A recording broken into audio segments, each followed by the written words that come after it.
Hi again. I wanted to make a video sort of response to myself, or a follow-up I guess, on something I talked about in my previous video yesterday on the magic of Mac. And one of the things that I talked about and mentioned more than once was how much I like the power features like the expose and the spaces, which, okay, maybe they're not really power features, they're just very useful features. But one of the things that makes them particularly more useful actually is the mouse that I have, which is the Logitech MX Revolution mouse, which I really like. It is kind of expensive, but I think it's worth it. And part of the reason I find expose and spaces so useful is because of how I have programmed the mouse. And so I just wanted to sort of give further explanation to that from yesterday, as well as sort of give maybe a mini review of the MX Revolution. This is, not the first review of the MX Revolution, and as far as I know, most reviewers have really liked it, and I certainly like it as well. It is kind of a goofy shape. It will not work very well if you are left-handed. That is one drawback to it. It is really contoured, as you can see on the side here, contoured for the right-handed person. Sorry, all the lefties out there. I have a brother who's a lefty, so I'm kind of sensitive to that. In any event, this is the MX Revolution. It is a funny shape. It has a built-in battery. I'm not a huge fan of the built-in battery. It comes with a charging cradle, and you have to plug it in, depending on usage, maybe every 5 to 7 days, at least for me. Gives a little indicator here. You can see it's just was glowing with the one light left, which is fine. It'll turn red when it's low. Motion is really good. It's got the laser eye, no problem with that. But what I really like about it in particular is all of the buttons and how they can be programmed. And one of the things you can't see is that the side, well, you can see it, it's got the little marks there. The scroll wheel actually can be flicked left and right, so those are actually kind of like additional buttons. And then there's this button here, which is supposed to be used or becomes pre-programmed for internet search, which I've not used that way. I'll explain how I use it in a minute. And then there's also on the side here, you do have these forward and back buttons. That's not all that unusual, but there's another flick wheel here, which is kind of different. And I'm not even sure how you're supposed to use that one built in, but I'll tell you how I've programmed all of these. As I mentioned in my video yesterday, I have 3 monitors, one in front of me, one to the left, and one to the right. And then in spaces, I have 3 vertical spaces, 1 on top, 2, then 3.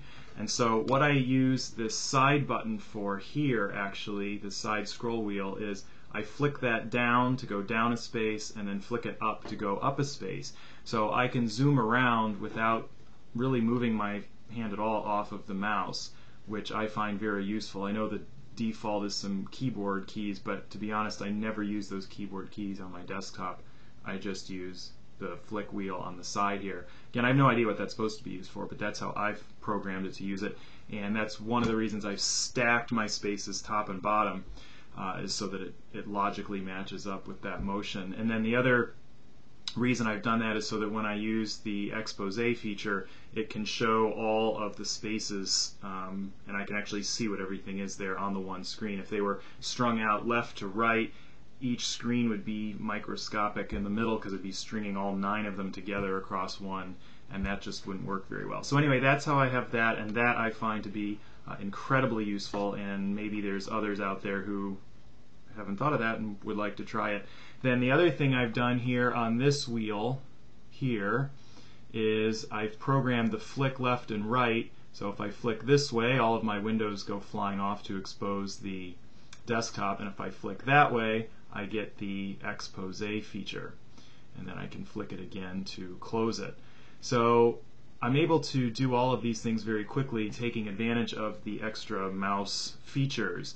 And so that is part of the reason why I personally like spaces and expose so much, is because they are particularly easy. I know that the white standard Mighty Mouse comes with various other ways. It's got like the squeeze, but I don't find that motion particularly natural or comfortable to use. And I know you can push on the scroll wheel on that one, but again, for whatever reason, the shape of it and the way that you have to do that doesn't really work for me for some reason.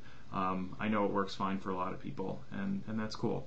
The other thing that is really different about this mouse, and this doesn't have anything to do with the Mac, but this scroll wheel doesn't have, well, it does. It has two different modes. One of them is the standard sort of chunk, chunk, chunk, one notch at a time for scrolling, but it also has this free spin mode, which is what I leave it on all the time. You can just flick it, and I don't know if you'd be able to hear, I got it right up to the microphone, how it just rolls. And so it's great if you're on like a really long document or page, you can just flick that and it'll just go flying by, and I really like that as well. And then if you just touch it, it'll stop and the scrolling just instantly halts. I find this far more useful than having to constantly scroll like this. So I do a lot with the mouse, although I'm also a big lover of the keyboard shortcuts, which is kind of ironic considering how much I have on here. But you know, I just have it down here and can do a lot of those things without taking my hand off the mouse. So anyway, in conclusion, I think this is a great mouse. I like the tracking of it. I like all the extra buttons of it. I've been able to set them up in a way that works really well for me with the expose and the spaces features. Really have just enhanced productivity. I wouldn't say it makes me 10 times more productive or anything insane like that, but it's just those little things.